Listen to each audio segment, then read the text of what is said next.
Joining us now is comedian and host of Blaze TV's Primetime with Alex Stein. Alex, great to see you. Well, it's Liberation Day, as Donald Trump is calling it, as he's imposing sweeping global tariffs. We know that markets and political leaders are not exactly sharing his enthusiasm or optimism about this. How are people in the United States reacting? Well, I'm sure there is going to be some short-term pain, obviously, but you're reading things like Hyundai is going to build a $20 billion factory in the United States to build cars. Ford is going to move forward their factories to the United States. So that's not something you just like snap your fingers and then all of a sudden you have an assembly line to make, top-of-the-line cars. So, that's a long-term project. So that's a great direction when it comes to American manufacturing, which is going to give a lot of people jobs. I live in Dallas, and Arlington is a place where they make a lot of Chevy Tahoes. That's one of the most popular cars in the country, and I know a lot of people that are involved in the car business because of that. So I know that that will help our country, especially if Hyundai, builds a $20 billion facility, and I know a lot of luxury lines in Europe are going to follow suit. So I think it's going to hurt in the short term. It's going to be better for the long term. Yeah, I agree with you there. Let's talk about Democrat Senator Jasmine Crockett. She's been brutally roasted online, and possibly fair enough. I'll get your opinion in a second, but she made these comments about DEI, and she almost admits that she told her boss that she should hire her because of her skin color. When I first became a public defender, I had no criminal defense experience. And I walked in and I told my boss, Charlie, I said, listen, you should hire me. He said, why? I said, because I'm black. Charlie looked at me like I was crazy. Alex, should she be roasted for this online? What are your thoughts? Well, I'm in Dallas. Speaking of Dallas, this is her district. Now, I have an office in South Dallas, and South Dallas is a predominantly African-American neighborhood. And so she basically won because of the color of her skin, and she admits that. I mean, that's not a secret. And I'm not surprised how the media is hyping her up because, if you look at the roster of Democratic leaders, from that party that are even inspiring whatsoever, even Jasmine Crockett acting all, crazy, that is actually inspiring because there's nobody to look up to. When all the players stink, even a player that's batting like, 200, you're going to be like, well, I like that player. She's the best player in the game for the Democratic Party. She's like AOC Jr. So I have to give it up for Jasmine Crockett for going from a nobody to somebody with literally zero talent, less talent than AOC, I might add. And, it is what it is. I wouldn't be surprised if she doesn't have even more political success by doing these weird things and having these flubs and us talking about it. It helps her. There's 342 congressmen and women, and it's hard to stick out. And she does it on the daily, and she's not even trying.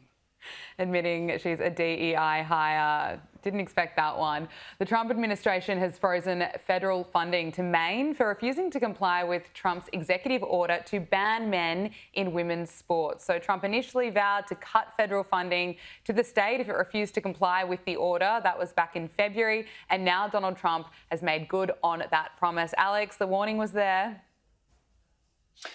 Yeah, but, this is a serious thing. I went viral because I wore a women's bathing suit, a one-piece, to a city council meeting, and that video got like tens of millions of views. And, it was really dumb. But this is a serious thing where there's young girls that are being injured. Like, San Jose State had a player that was just injuring other players in women's volleyball. So, there's an unfair advantage, and it's just obvious that there needs to be some sort of protection for female athletes. That's who we're looking out for, the females. And there should be trans athletes. They should be in their own division. I think it's that simple. Or they run in their biological, sex. It's not that complicated. And I'm happy that Donald Trump's doing that to actually protect sports, which is important in America. That's like all we got. That's like the last thing America's actually, prideful about. So we really need to protect, like Caitlin Clark, women's basketball. I thought Leah Thomas, the transgender swimmer, I thought that kind of ruined women's sports. I'm not even kidding, because this is a transgender person who became the best female college swimmer, ranked #1, previously ranked 400th as a man.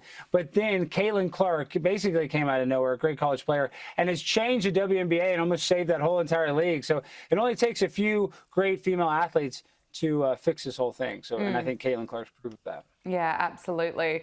Let's talk about Hunter Biden and the laptop scandal. It's been revealed that the FBI silenced an employee who tried to tell Twitter that the Hunter Biden laptop story was actually real on the day it came out. So newly released internal FBI chat logs indicate that the agency imposed a gag order on its employees regarding discussions about Hunter Biden's laptop. I mean, I'm not surprised, but how concerning is this, Alex?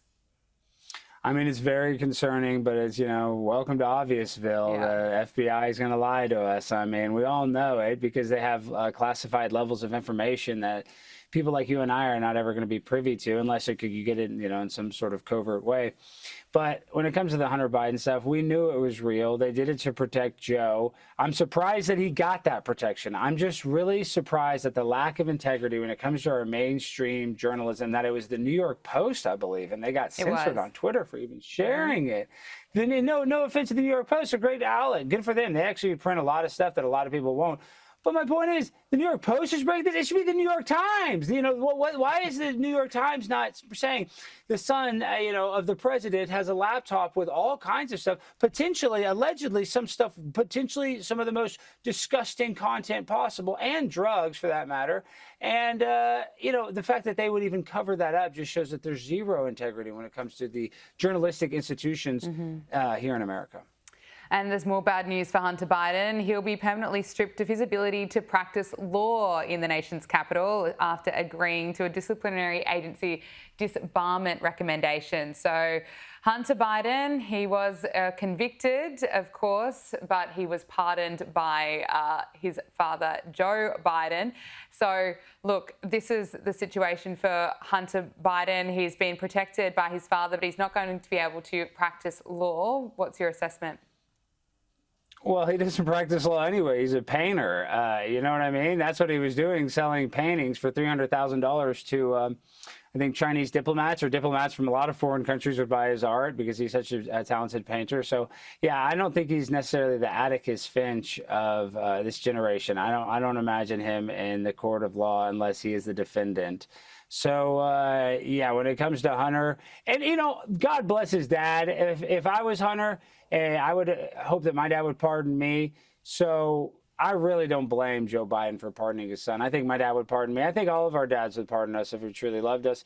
They pardoned a bunch of other people that really didn't deserve it. So, but poor Hunter Biden, cry me a river. These guys had access to every single thing in the entire world, and he'd rather smoke crack and do a lot of other mischievous things.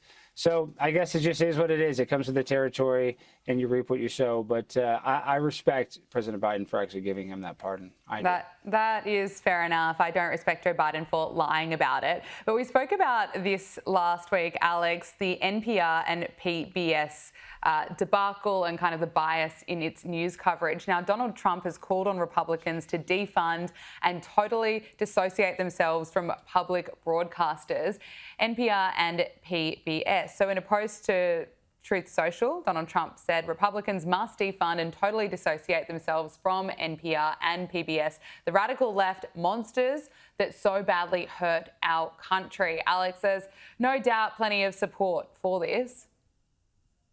Well, yes, and then you saw when they were testifying in front of Congress, Marjorie Taylor Greene called out, I think it was maybe the president, or I forget what her official title was for PBS, and she said, we never showed any transgenders on PBS. And then Marjorie Taylor Greene, she pulled out a monitor and showed a timestamp of when it was played. So they don't even know what they're playing on their own network. So I honestly am empathetic to anybody that loses their job in PBS, and all those people that, I work in the media business. It's not easy and it's hard to find a gig, but the media that they're creating at PBS was all about Russiagate, Russiagate, Russiagate. That's all NPR did. So they were basically like TMZ for the Democrats. So I really have very little sympathy for them. Yeah, and people are absolutely switching off them. Now, US Attorney General Pam Bondi has directed federal prosecutors to seek the death penalty for Luigi Mangione. He's, of course, the man accused of murdering United Health Group executive Brian Thompson in cold blood. So Mangione is scheduled to go on trial for murder charges in New York, which has not executed a convicted felon in more than 60 years. The 26-year-old is charged with shooting Brian Thompson outside a Midtown Manhattan hotel. We all saw those images that he's been accused of. And we also saw how bizarrely and horrifically the left responded. Many of them were cheering and dancing and applauding Luigi Mangione, who is an accused murderer. I mean, what's your reaction to what Pam Bondi is looking at, and also how the left is responding? Well, how the left is responding, I was just on campus at the University of Texas at Dallas, and they had pamphlets with Luigi Mangione on it, and he has become basically kind of like a folk or cult hero to almost kind of like this communist Marxist idea where our healthcare system is messed up in America. You know, it is not the best healthcare system. And so they've kind of used him as this, I don't know, white knight for their cause. So, yeah, so he's actually viewed very favorably.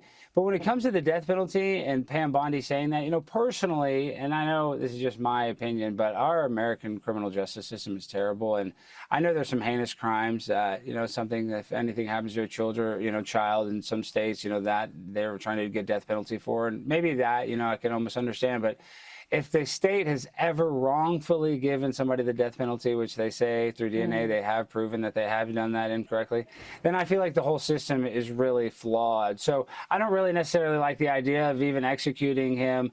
I just think his life will be absolutely terrible in prison, in solitary confinement. But that's just my personal opinion. I also don't think he's a hero. So it is just kind of a horrible situation. He's a murderer, but in this weird world we live in, accused murderer, alleged murderer, accused murderer. But I'm just saying, in this world that we live in, there's very few heroes. You have Jasmine Crockett's a hero, and Luigi Mangione. I mean, believe it or not, it sounds fake, but it's actually real. Yeah, isn't it bizarre? Look, I didn't think that I would be agreeing with Barack Obama on the program today, but it's been revealed that Obama was working against former Vice President Kamala Harris after Joe Biden dropped out, and he was advocating for an open primary because he didn't think that Kamala Harris could win. Well, he was actually onto something. So reporter and author Jonathan Allen said that Obama didn't want Kamala Harris to be the replacement for Joe Biden. He didn't think that she was the best choice for the Democrats, and he was working really hard behind the scenes for a long time to try and have a mini primary or an open convention, just something so she wasn't kind of given the job. He made those comments on the news to discuss his new book, Fight Inside the Wildest Battle for the White House. I'm with Barack Obama on this one. Wilder things have happened. Alex, what are your thoughts?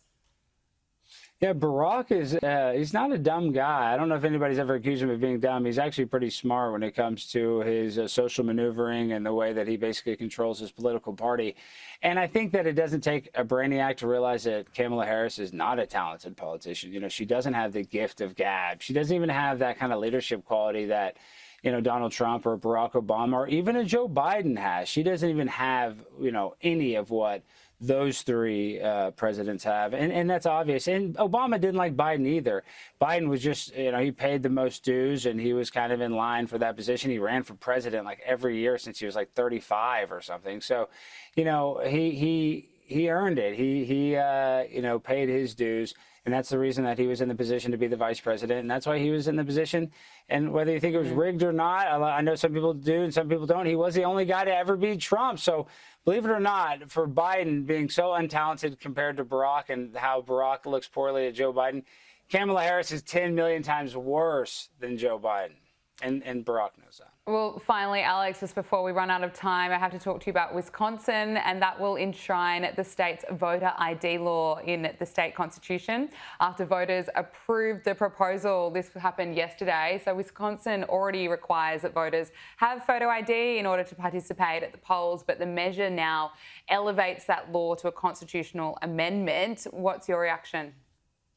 Well, I mean, that's good. If you have to show your ID to get on an airplane, you have to show your ID to do anything, to buy alcohol, to buy tobacco. I mean, why not show your ID to vote? It doesn't even make sense. They say that showing your ID is racist. Yet if I wanted to go to Australia and I didn't have a passport, you guys would kick me out of there. I'm just saying, it's just everybody has rules that we have to follow, but for some reason, these people don't have to follow the same rules. Yeah, it just doesn't make sense. This is a simple requirement, and it should be in the Constitution for the state of Wisconsin. And I'm happy that that is what's happening. But when you see these states fight for it so hard for no voter ID, something is sinister is at play. It's just, it doesn't add up when it comes to all the rules that we have to follow and show ID for, in contrast to voting, which is the most important thing. Doesn't make sense. Comedian and host of Blaze TV's Prime Time with Alex Stein. Alex, thank you so much for joining us. Thank you so much. Always a pleasure.